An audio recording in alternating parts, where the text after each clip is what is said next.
제가 한 초등학교 5학년쯤에 교회에서 한 장로님이 간증 집회를 하신 적이 있습니다. 교정사역을 하시는 분이었는데요. 워낙 오래돼서 성함이 정확하게 기억나지는 않지만 당시 제법 유명한 교정사역자였던 것으로 기억하고 있습니다. 어린 나이였지만 그분의 간증이 얼마나 재미있었는지 꽤 긴 시간이었음에도 불구하고 시간 가는 줄 모르고 그분의 그 간증들을 들었었습니다. 그도 그럴 것이 항상 뉴스에서만 보던 그런 흉악한 범죄자들부터 시작해서 그분들의 생활과 그리고 심지어는 사형당하는 장면을 목격한 경험, 그런 것들과 그리고 그분들에게 복음을 전하는 내용들을 말씀해 주셨기 때문에 어린 나이임에도 불구하고 참 흥미있게 들었던 것 같습니다. 그 중에서도 아직까지도 기억에 남는 하나의 이야기가 있는데요.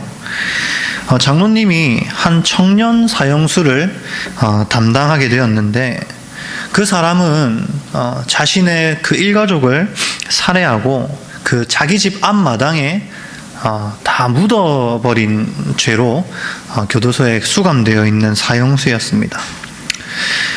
근데 그 사람이 말하기를 자기가 그 죄를 범하기 얼마 전부터 한 검은 존재가 자기의 주변을 맴돌면서 자기에게 가족을 죽이라고 계속 속삭였답니다. 처음에는 그 속삭임을 거부하고 그 말을 잊으려고 했는데 계속해서 자신을 쫓아다니며 가족을 죽이라고 말하는 그 검은 존재의 명령을 따라서 결국에는 그런 죄를 지었다라고 말했다고 하더라고요. 물론 이 사람의 말이 사실인지 아니면은 정신적으로 문제가 있어서 그런 것인지는 잘 모르겠지만 결국에는 이 사람도 사형을 당하기 전에 복음을 받아들이고 예수 그리스도를 영접하고 사형을 당하게 되었다고 하셨습니다. 그리고 그 장로님의 이 간증의 결론으로 하나의 비유 같은 이 질문을 우리에게 주셨습니다. 그 질문이 뭐냐면요, 작은 크기의 돌과 그리고 보통 크기의 돌과 그리고 아주 큰 크기의 돌을 물에 던졌을 때 어떻게 될까요? 였습니다. 어떻게 됩니까? 같이 내려갑니다. 같이 빠지고 결국에는 맨 밑바닥에 다 떨어지게 되는 것이죠. 이 비유는 지금까지도 제 가슴에 남을 만큼 저에게는 충격적인 사실이었습니다. 우리의 죄의 크기가 아주 미세하게 작든 혹은 일반 사람들이 평이하게 짓는 잘못이나 혹은 죄든 아니면 정말 교도소에 갈 만큼 큰 죄든 심지어는 사형을 구형받을 만큼 흉악한 죄든 결국에는 그 죄의 결과로 인해서 우리에게 죽음이 찾아왔다는 것입니다. 하나님의 진노와 심판에 직면하게 되고 비참한 죽음과 영원한 지옥 형벌에 처해지게 된다는 것은 모든 죄인들에게 동등하게 적용되는 죄의 대가라는 것입니다. 우리 사회에서 법은 인간 스스로의 이성으로 그 죄질을 판단해서 차등적으로 벌을 주지만 하나님 앞에서 인간은 모두가 똑같은 죄인이기 때문에 누가 더 선하고 누가 더 악하고를 판별할 수 없는 흉악한 죄인 중에 괴수이기 때문에 이 벌의 차등을 논할 수조차 없습니다. 예수님께서는 이토록 죄에 있어서 너무나도 무능하고 그리고 비참하고 연약한 인간을 우리가 아직 괴수 중에 괴수인 죄인일 때에 사랑하셔서 이 땅에 오셨습니다. 도무지 해결할 수 없는 죄인인 인간은 원래 비참한 인생을 살다가 죽어서 영원한 지옥 형벌을 당해야 하지만 예수님께서는 그런 우리를 위해서 이 땅에 오셔서 십자가에 달려 죽으심으로 우리의 죄를 담당하시고 비참하게 어그러져 버린 우리의 인생을 다시 하나님 앞으로 회복시키기 위해 이 땅에 오셨습니다. 그래서 예수님의 공생애의 시작을 알리는 첫 마디가 바로 회개하라 였죠. 죄인들을 향한 예수님의 외침은 단 하나였습니다. 회개하라. 오늘 본문에서 죄인과 세리와 함께 식사하시는 예수님의 모습이 기록되어 있습니다. 그리고 그 예수님을 비방하는 서기관과 바리새인들이 보입니다. 지금까지 우리가 들어본 말씀대로라면 사실 모든 사람들이 죄인인데 왜 서기관과 바리새인들은 예수님과 함께 식사하고 있는 그 세리와 그리고 죄인들을 향해서 너희는 죄인이야 라고 손가락질 하고 있을까요? 왜 이 서기관과 바리새인들은 예수님이 그 함께 식사하시는 그 자리를 못마땅하게 여기고 있는 것일까요? 그것에는 이 서기관과 바리새인에게 두 가지의 문제가 있었기 때문입니다. 그중 첫 번째는 그들이 예수님이 누구이신지 몰랐다는 게 가장 첫 번째 문제입니다. 그리고 무엇을 위해서 오셨는지 몰랐다는 것입니다. 서기관과 바리새인들이 만약 예수님의 사명을 제대로 알고 있었다면 예수님께서 죄인들을 회복시키기 위해 오셨다는 사실을 제대로 알고 있었다면 결코 죄인들과 함께 계시는 예수님을 비난할 수 없죠. 하지만 서기관과 바리새인들은 철저하게 예수 그리스도가 오신 목적을 잊고 있었습니다. 예수님께서 수많은 사람들의 병을 고치시면서 내가 죄를 사하기 위해서 왔노라라고 아무리 말해도 이 서기관과 바리새인들은 앞에 본문에서 예수님께서 중풍병자를 고치실 때의 본문에서의 반응처럼 하나님 외에 누가 과연 죄를 사하겠느냐라고 말하면서 예수님의 죄 사하는 권세를 부인하고 예수님이 하나님의 아들이심을 부인하는 것을 볼 수 있죠. 지금 서기관과 바리새인들의 가장 큰 문제는 바로 예수님을 하나님으로 인정하지 못하고 그리고 예수님의 그 죄 사하는 권세를 믿지 못한 데 있다는 것입니다. 바로 믿음의 부재라는 것이죠. 여기 계신 성도님들은 예수님을 믿으십니까?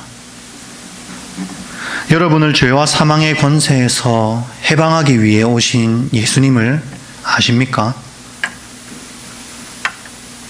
하나님과 단절되었던 관계를 다시 회복하게 하실 유일한 길이 예수 그리스도라는 사실을 여러분 믿으셔야 합니다.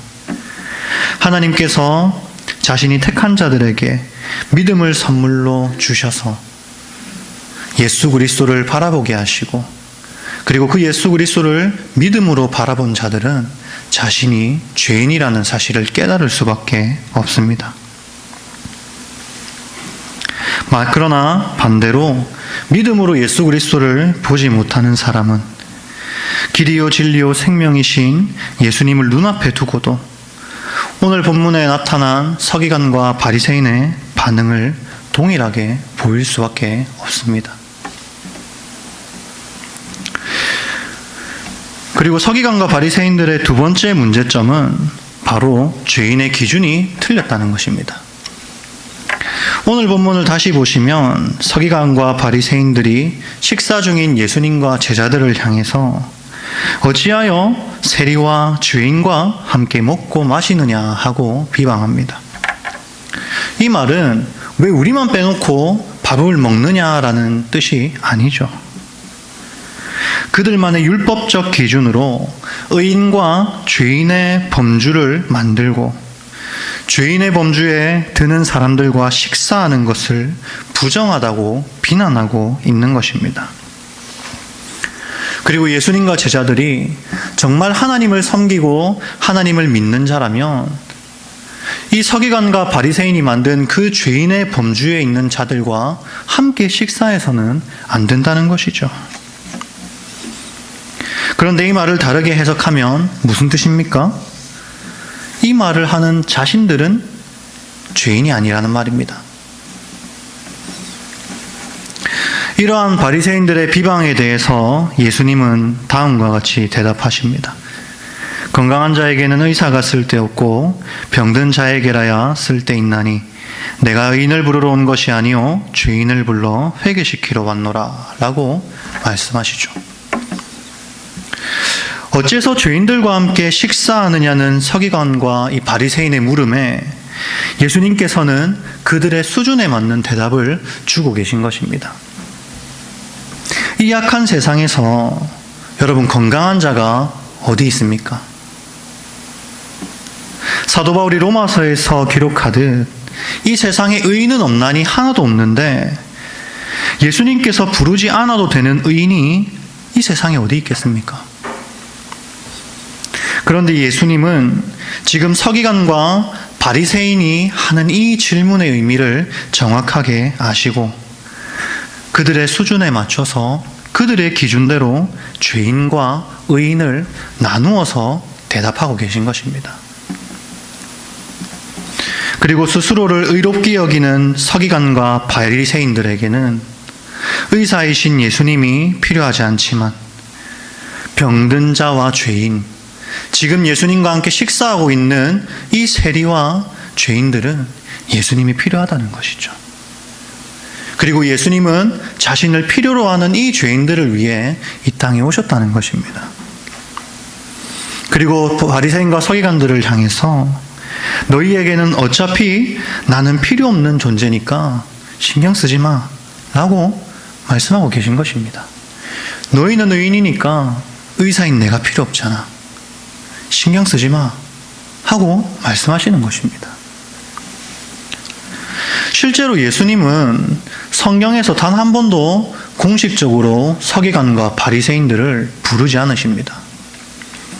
잘 생각해보면 물론 서기관과 바리새인들이 예수님을 비방하고 예수님이 하는 행동을 못마땅하게 여기기는 했지만 그래도 곳곳에서 예수님 주변을 맴돌던 사람들이란 말입니다. 이래나 저래나 예수님 옆에 붙어있던 사람들이었다는 것이죠. 그 근처를 맴도는 사람들. 그런데 예수님은 그렇게 자꾸 눈에 밟히는 사람들을 단 한 번도 부르지 않으신다는 사실을 우리는 생각해 볼 필요가 있습니다. 왜냐하면 그들은 의사이신 예수님이 필요가 없는 의인이기 때문입니다. 서기관과 바리새인들이 어떤 사람입니까?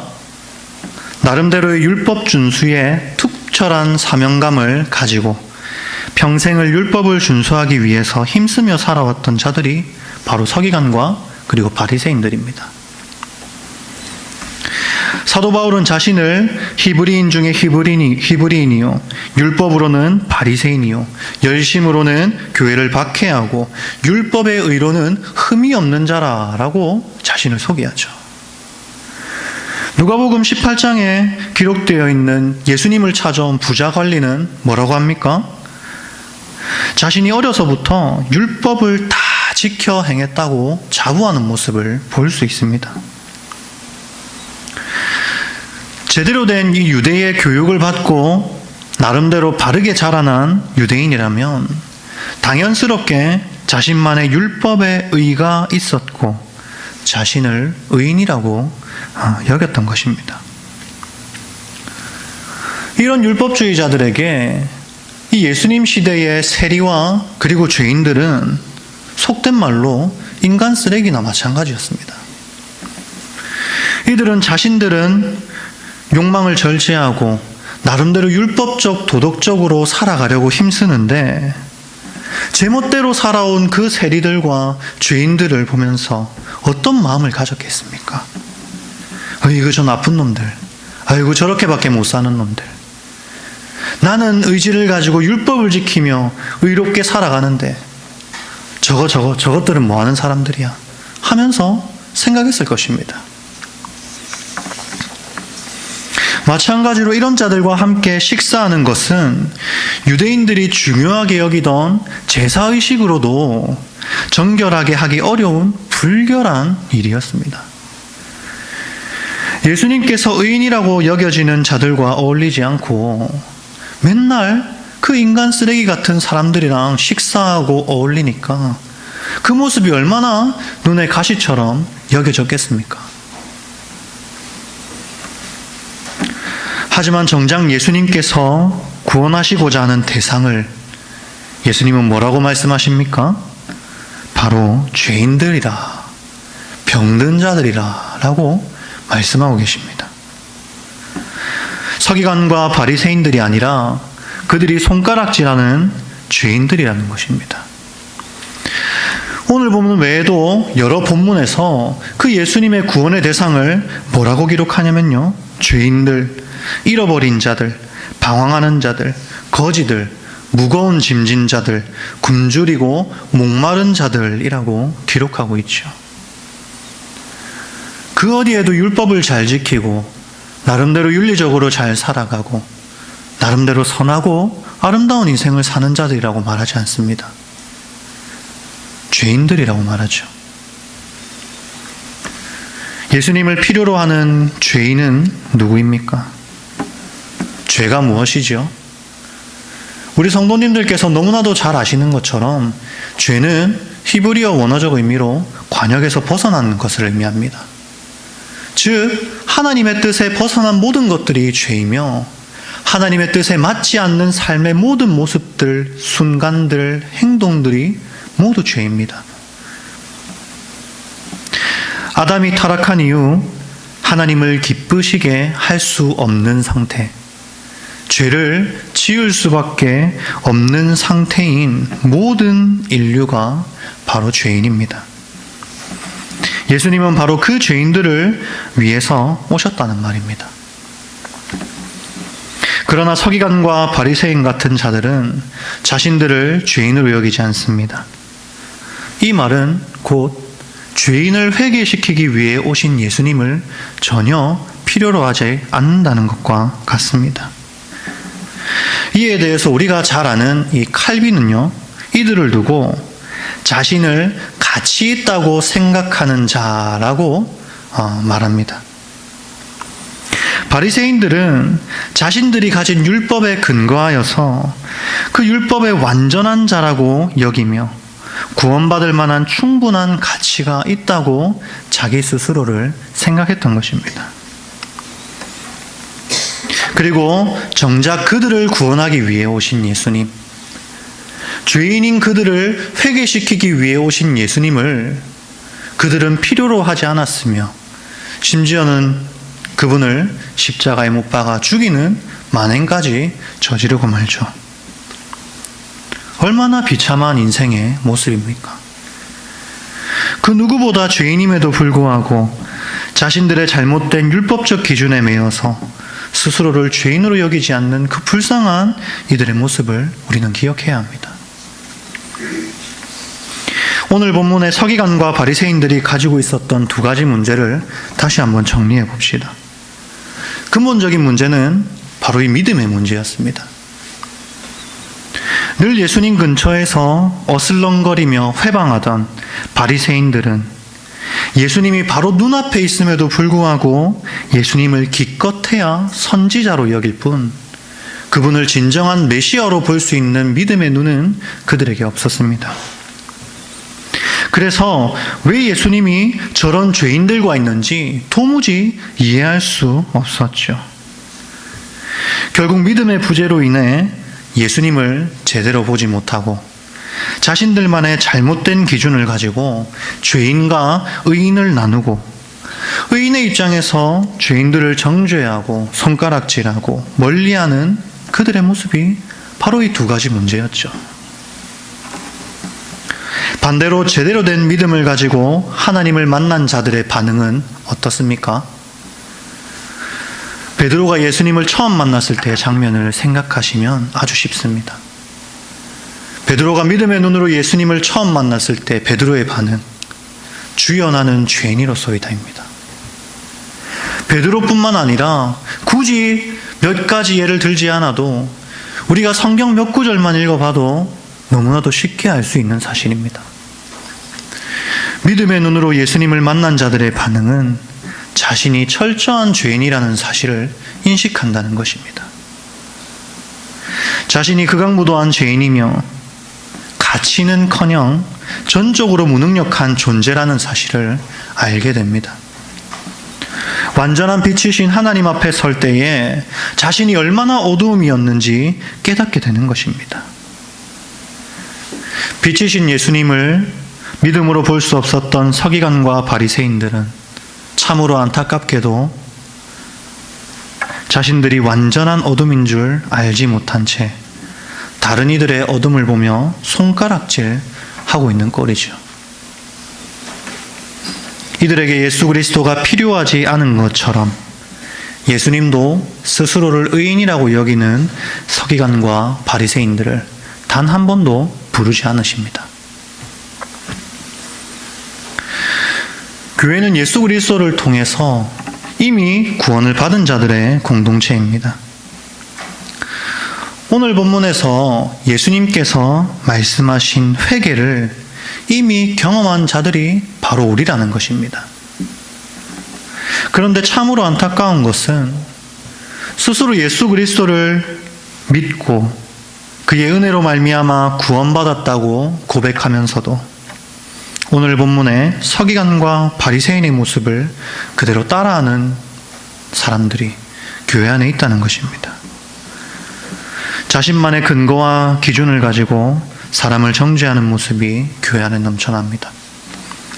어떤 사람은 헌금 생활로, 어떤 사람은 교회에서 행하는 봉사로, 또 어떤 사람은 교회의 여러 모임에 잘 참석하는지 등등 그 외에 자신만이 가진 자기가 생각하기에 적당한 신앙적 기준이라고 여겨지는 규율에 근거해서 더 나은 신앙인, 더 나은 사람, 더 선한 사람을 구분짓고 반대로 상대적으로 부족한 신앙인, 의롭지 못한 사람, 선하지 못한 사람, 죄를 더 짓는 사람을 우리 스스로 구분짓는단 말입니다.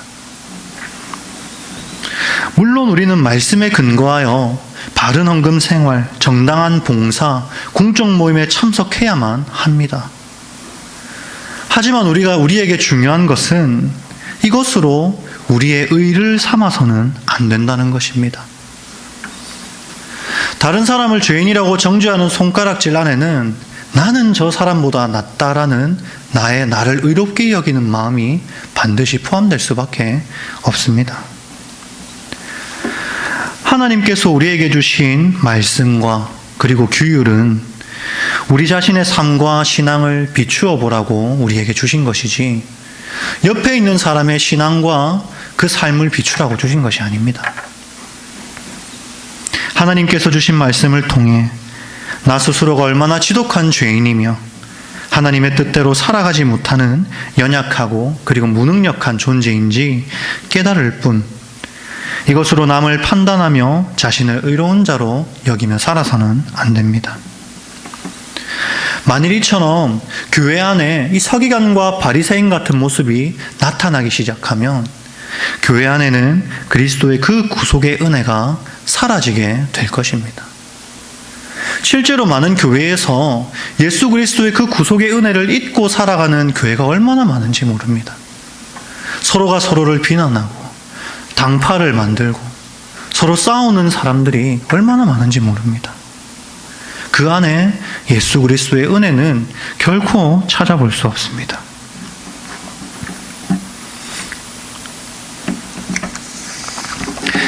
진정으로 그리스도의 속죄의 은혜를 입은 자의 마땅한 모습은 무엇입니까?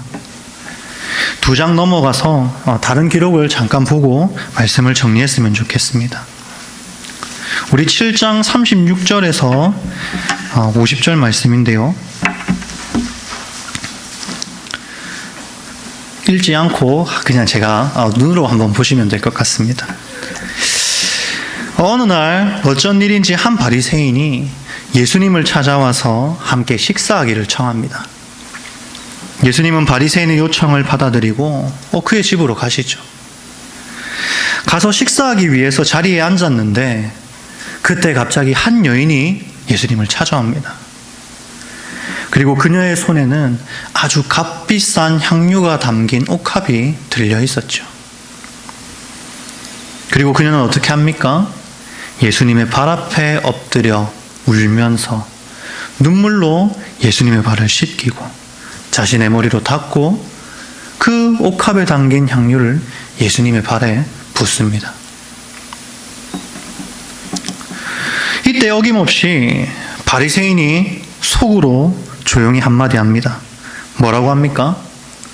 이 사람이 만일 선지자라면 자기를 만지는 이 여자가 누구며 어떠한 자, 곧 죄인인 줄을 알았으리라 라고 대답하죠. 이게 무슨 말입니까? 예수님이 정말 소문대로 신비한 능력을 가진 선지자나 혹은 예언자라면 자신의 발을 씻기고 있는 이 여인이 죄인이라는 것을 알았을 것이고 당연히 이 여인을 멀리했을 거라는 것입니다. 왜 예수님은 저 부정한 여인이 자신의 몸에 손을 대는데도 가만히 있느냐고 질타하고 있는 것입니다. 마음속으로요. 5장에서 죄인과 세리와 식사하시는 예수님을 본 이 서기관과 바리새인의 반응과 똑같지 않습니까? 이때 예수님의 반응을 한번 보십시오. 상당히 좀 재미있습니다. 5장에서 서기관과 바리새인을 너희는 의인이니까 나랑 상관없지 않냐?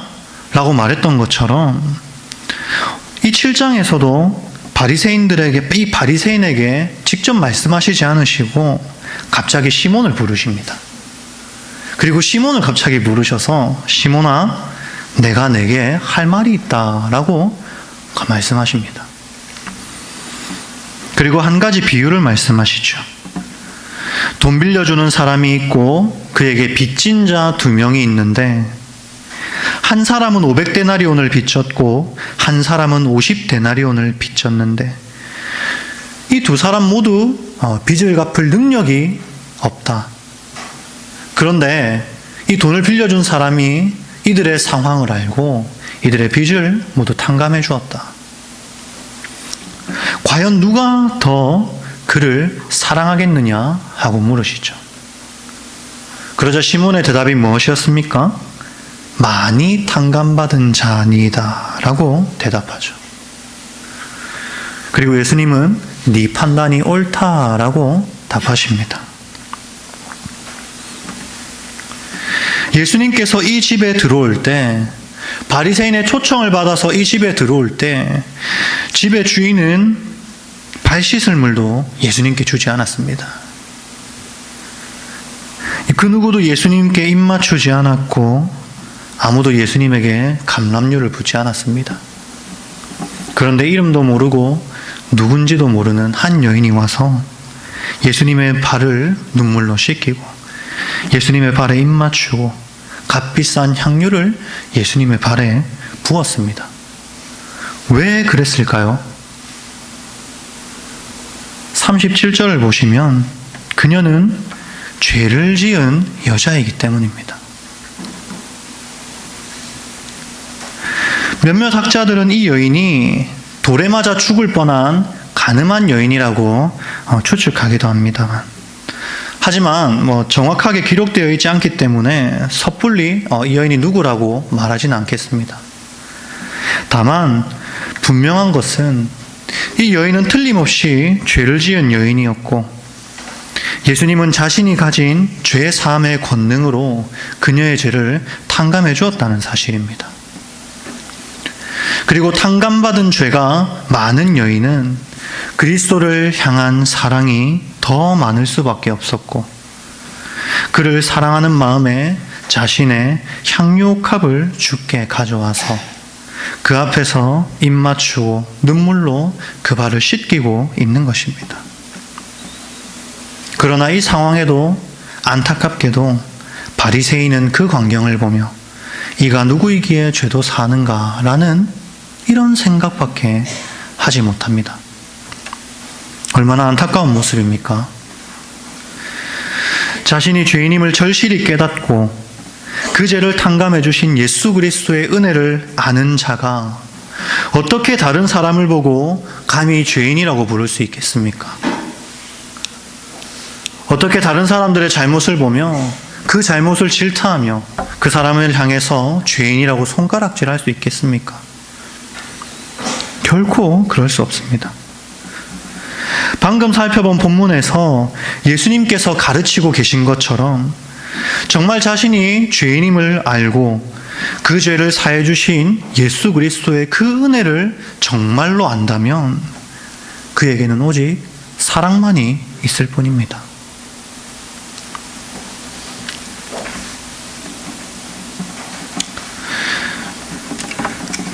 매너가 사람을 만든다는 유명한 대사를 여러분 모두 아실 거라고 생각합니다. 그런데 사실 교회 안에 이런 가치관을 자꾸 추구해서는 안 됩니다.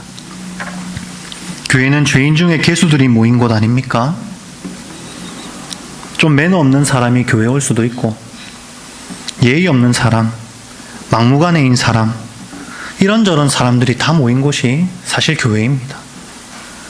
교회는 의인들이 모이는 곳이 아니라 죄인 중에 괴수들이 모이는 곳이 바로 교회입니다.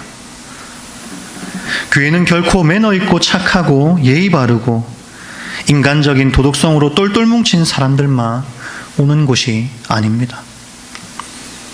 매너가 좀 없으면 어떻습니까? 조금 경박하면 어떻습니까? 예절이 좀 부족하면 어떻고 사람이 좀 모자라면 어떻습니까?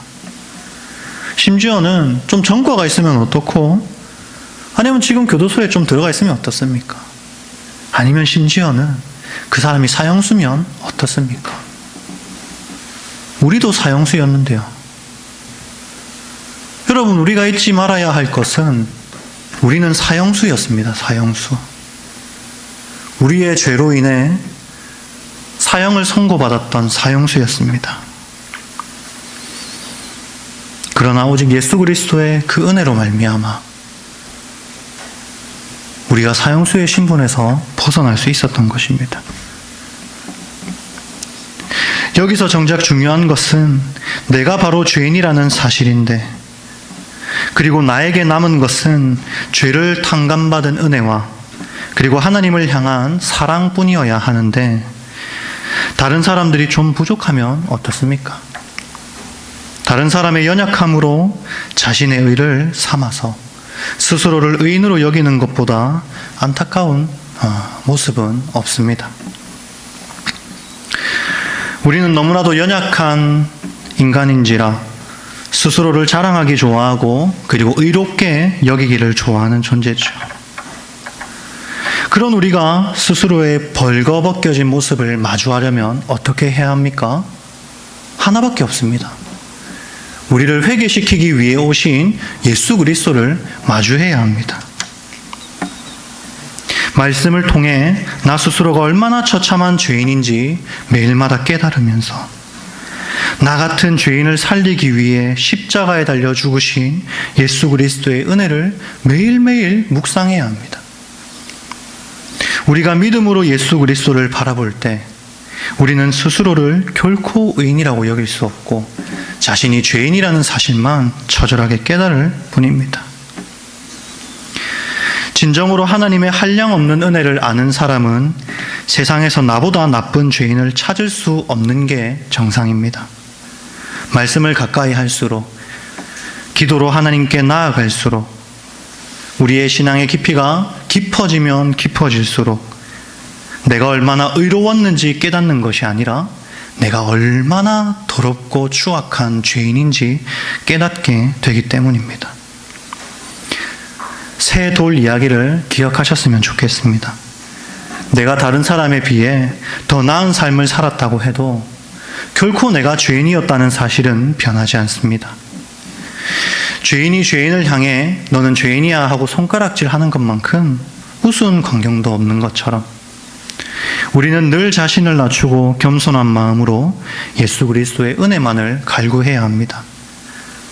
그리고 죄 많은 여인이 주를 사랑하는 마음에 달려와서 눈물로 예수님 앞에 엎드렸던 것처럼 여러분이 삶을 살아가면서 내가 얼마나 처절한 죄인인지 깨닫고 깨달을수록 나의 죄가 얼마나 큰지 자각하셔서 하나님을 향한 사랑이 더욱더 깊어지게 되시기를 소망합니다. 오늘 말씀을 기억하시면서 혹시 나 스스로를 의인이라 여기며 예수 그리스도의 죄 사하는 권능을 경히 여기고 있지는 않는지, 다른 이들을 손가락질하며 자신의 의를 드높이고 있지는 않는지, 그리고 탕감받은 죄만큼 주를 향한 사랑이 내 안에 넘쳐 흐르고 있는지를 돌아보는 저와 하늘의 성도님들 되시기를 바랍니다. 제가 기도하겠습니다.